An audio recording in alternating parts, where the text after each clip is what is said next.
This is the terrifying tale of the monster of Flatwoods. It was a cold November night in 1952 when a local man walked out of his home to investigate some strange lights in the sky. What he saw was so terrifying that it literally caused him to faint dead away. The witness later described seeing an object that looked like a flying saucer hovering over a hill near his house. He called for his wife and kids, and together they witnessed the most frightening creature from another world that could possibly be imagined.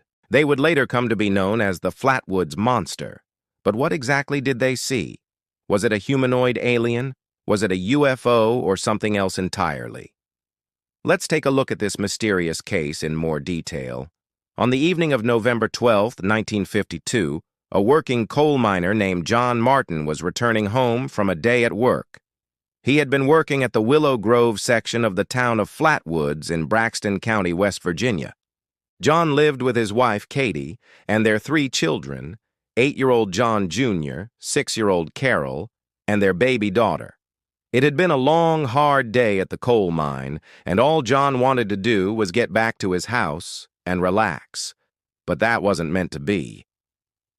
As John walked toward his front porch, he noticed something strange in the sky above the nearby hill.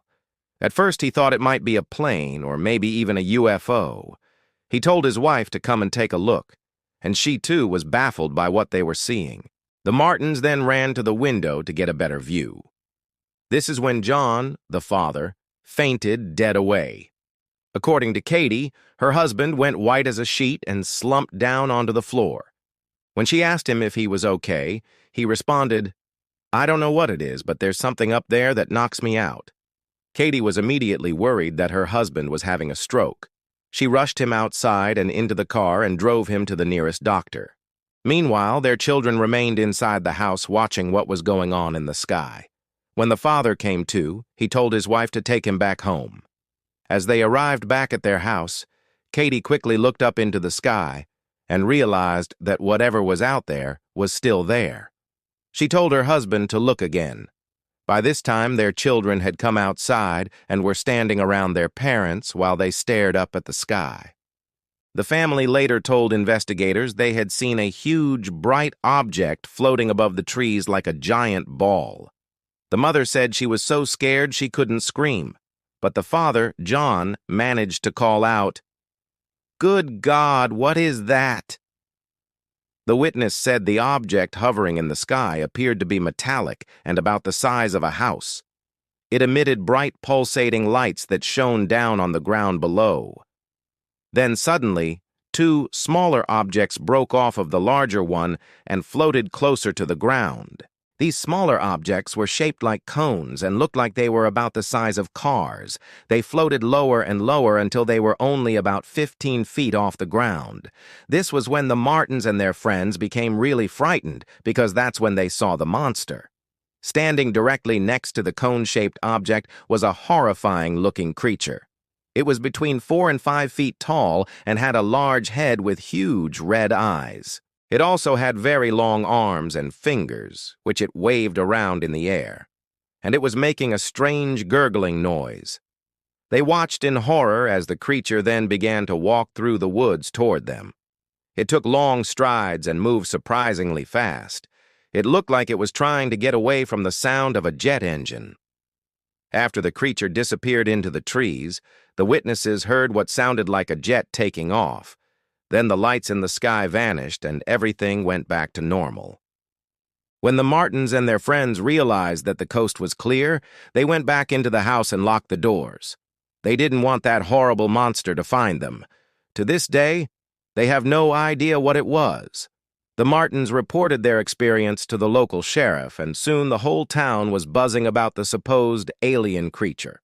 The Martins were interviewed by the local newspaper, the Braxton Democrat, and their story was published for everyone to see. This gained the attention of many other people who said they had seen similar things in the sky. Some claimed they had seen UFOs, while others said they had encountered creatures that looked like the Flatwoods Monster. But who were these people, and can we trust their accounts? Well, let's meet some of the people who claim to have seen the Flatwood Monster. One of the most reliable witnesses is Carl Full, who was the Martins' next-door neighbor. He corroborated much of what the Martins had told police. Another witness was Helen Conley, who was staying at a farmhouse near where the Martins lived. According to Helen, she was awakened in the middle of the night by strange noises. When she looked outside, she saw a large, bright light in the sky. She, too, saw the monster and described it as being the ugliest thing you ever did see. Then there was Opal Morris, who was staying at a nearby motel. Opal also saw the bright light in the sky, and when she went to investigate, she spotted the monster. She said its eyes glowed red, and it made a noise like a train whistle. Opal was so scared that she hid under her bed until the commotion outside died down. There were also reports from other places in West Virginia and even other states. A farmer from Summersville, West Virginia, claimed he had seen the same monster near his farm, and a resident from nearby Glenville said she had seen a creature that looked like the Flatwoods Monster walking along a road. There were even reports from Ohio and Kentucky of people seeing strange creatures and UFOs. All of this seems to point to the fact that the Martins were not alone when they saw the monster. Now that we've met some of the eyewitnesses, let's discuss why some people think the Flatwoods Monster might actually be an alien. For starters, the witnesses described the creature in great detail. They said it was humanoid in shape, but not human. They also described its large head, red eyes, long arms, and green body. This is pretty consistent with how aliens are usually portrayed in movies and TV shows. Many people believe that if aliens exist, they would most likely be human-like in appearance. So the Flatwoods Monster may have fit this description. Another reason some people believe the Flatwoods Monster was an alien is because of the UFOs that were supposedly seen in the area at the same time. Many people who saw the monster also saw strange lights in the sky. These could have been spaceships from another planet. Finally, there is the fact that the Flatwoods Monster has never been found. Despite numerous searches of the area where it was supposedly seen, no trace of the creature has ever been found. This could mean that the monster was real and that it was able to escape into the forest, or it could mean that it was never real in the first place. However, there is one piece of evidence that may prove once and for all what the Flatwoods Monster was. In recent years, some people have come forward and said that the Flatwoods Monster was actually a person dressed up in a costume. They say that the lights in the sky were actually fireworks, and that the whole thing was just a hoax. If this is true, then why did so many people see the monster?